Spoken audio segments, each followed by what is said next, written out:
இன்று நாம் அறியப்போகும் புனிதர் புனித ஹங்கேரி எலிசபெத். புனித ஹங்கேரி எலிசபெத் துரிங்கியாவின் எலிசபெத் என்றும் அழைக்கப்படுகின்றார்.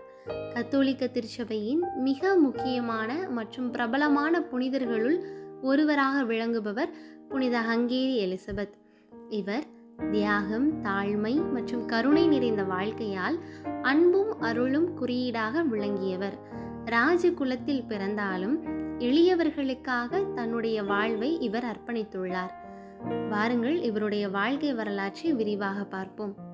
புனித எலிசபெத் 1207 ஹங்கேரியாவின் சரோஸ்படாக் என்ற இடத்தில் பிறந்தார். அவர் ஹங்கேரி மன்னர் ஆண்ட்ரூ மற்றும் ராணி செர்ட்ரூட் மெரேனியாவின் மகளாவார். ராஜகுலத்தில் பிறந்தாலும் எளிமையான வாழ்க்கை மற்றும் கருணை மிகு செயல்கள் இவருடைய சிறப்பு அம்சங்களாக விளங்கின. மிகச் சிறிய வயதிலேயே, அதாவது தனது 4வது வயதிலேயே துரிங்கியா நாட்டின் இளவரசர் லூயிஸுடன் மன நிச்சயமாகின்றார். அரசியல் ஒப்பந்தமாக இவர்களை இணைத்தாலும் எலிசபெத்தின் இறை நம்பிக்கையும் சேவை மனப்பாங்கும் இளமை முதல் தெரிய தொடங்கின. புனித எலிசபெத் துரிங்கிய அரண்மனையில் வளர்ந்தார். அதிலிருந்து துரிங்கியாவின் உயர் சமுதாய வாழ்க்கையை புரிந்து கொண்டார்.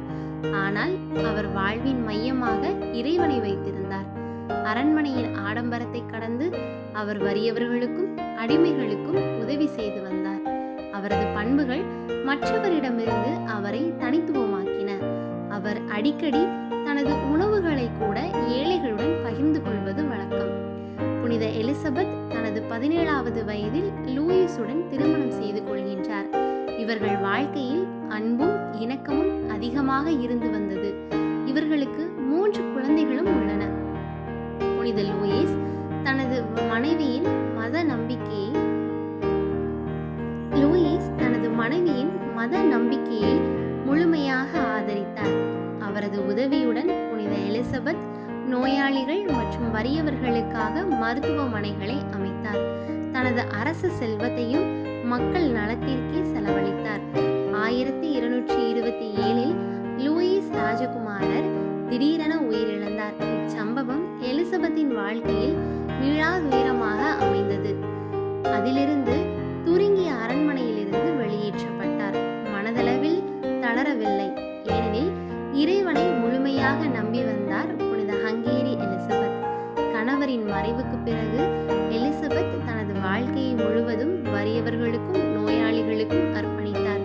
தனது செல்வத்தை எல்லாம் தேவையுள்ளவர்களுக்காக வழங்கி தாழ்மையான வாழ்க்கையை தேர்ந்தெடுத்தார்.